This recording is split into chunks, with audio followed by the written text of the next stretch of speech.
Assalamu alaikum bandiraɓe musidɓe tedduɓe ko musidɗo mon Bokum Alassane.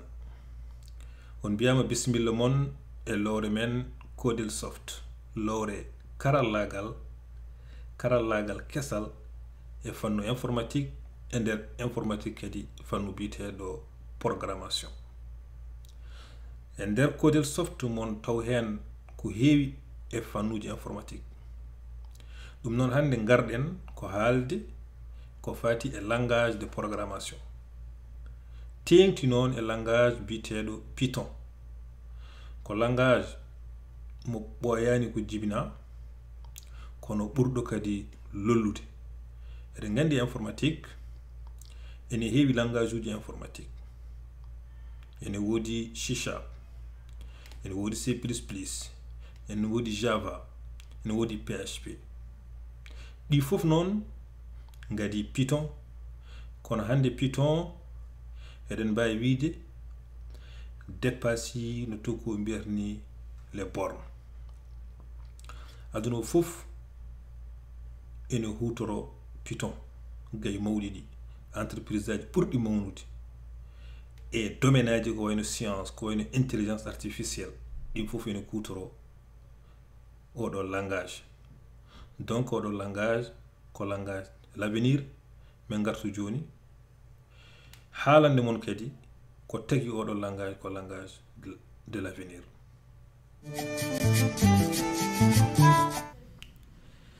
Ko tagi eɗen mbiya langage Python ko langage de l'avenir kadi ko langage baɗɗo fayida. Donc geɗe tati. Geɗel gadigel ngel langage o ene webna ene hoybina. Eɗen gandi langage uji goɗɗi ɗi ko wayno C# en eɗen kutoro ko wiyete les accolades, eɗen kutoro les points virgule, eɗen kutoro le type de variable, c'est-à-dire ça déclare variable ma déclara type mum. Ɗeɗon geɗe fof guittama e langage Python. Aɗa wawi hutorade variable, mais to kutortoɗa ɗum ɗo langage o hoore mum ne andi hol type poɗɗo wonde ɗon. Donc ɗum ene wallita no feewi. Ɗum ɗon ene wallita no feewi. Donc gueɗel ɗimmel ngel hande e langage o waɗama référence e l'éducation nationale. Hande e peeji mawɗi langage o ene nangira comme langage informatique ɓurɗo jogade avenir e ɓurɗo webde kadi sukaɓe ne jangguine ɗum guila lycée. Point goɗɗo o ko tagi eɗen mbiya Python ko langage de l'avenir, eɗen mbawi hutorade ɗum e système aji ɗi fof, système d'exploitation ngaji yimɓe kutorto ɗi fof. Woni Linux, woni Windows, woni Mac, ɗi fof ene jaɓa langage o. E gueɗel tatiɓel ngel hande eɗen mbawi wiide langage o ko multidomaine. Omo hutore e développement web, omo hutore e développement mobile, omo hutore e intelligence artificielle, omo hutore e calculaji to calculité statistique en mathématique en, omo hutoro e big data. Donc omo hutore kadi ni hayi ko mbiten deep learning. Hande wone programme uji ene balla machine miijade algorithme uji ɗiɗon ɗon kadi Python hutorte. Donc Python ne heewi nafoore e domaine science o e domaine kadi technologie o. Hande sen ƴeewi e développement web ɓe développi framework uji ganduɗa hoorema koko développa way kono kestan ene développa outil ji fof ne mbaɗa hen. An a wiyama ya développe hunde, sa développe hunde kala ko cohluɗa nana e keeso. So tawi no alano e keeso an hoorema ma développa ɗum. Non seulement nana kadi e keeso, kadi ko woni e keeso kadi wona neɗɗo goto développi ɗum, wona yimɓe ɗiɗo, koko développa testa fiskeni siiri.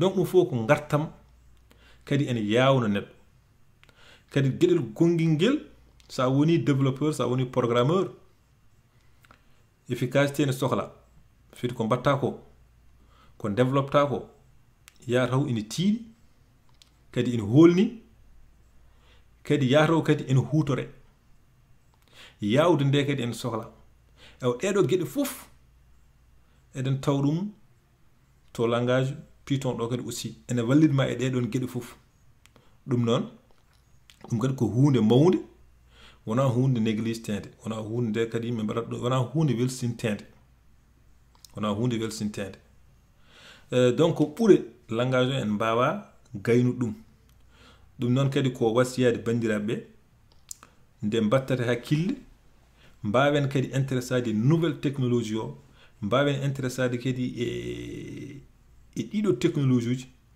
beele enen koye men mbawen créede beele enen koye men mbasen wonde tan hutortoɓe no mbirunomi ni beele gouvernement ji men ɗi entreprise aji gonɗi Afrique ɗi beele en jogo e men hoolare yimɓe en jogo e africain ɗi hoolare au lieu de nanga no coodiya des logiciels no coodiya application ngaji taw ko jarake des millions des milliards taw coodat ɗum koye société ji taw ko étranger uji haɓe mbawi sodde ɗum e africain ji ene woodi africain ji hewɓe nane e aduna o taw ko informaticien taw ko programmeur uji taw ko waɗoɓe réseau ene kumpiti gueɗe ɗe ene mbawi wallude entreprise aji gonɗi to mumen ɗi mbasen jogade wona certaine complexe par ce que étudiant ji ɗiɗon e jogiiɓe ɗiɗo entreprise aji moɓe coodata ɓe kamɓe fof mbaddi même école aji so tawi ko wonɓe Europe ɓe so tawi ko wonɓe Amérique ɓe hande ala fof ten tawata africain ji ɗum noon ko le jeune enen jeune uji ɗi poti wattude hen hakkille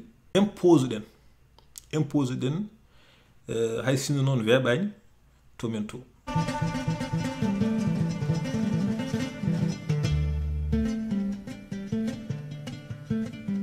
joni so tawi eɗen namdo holno neɗɗo wawirta janngude programmation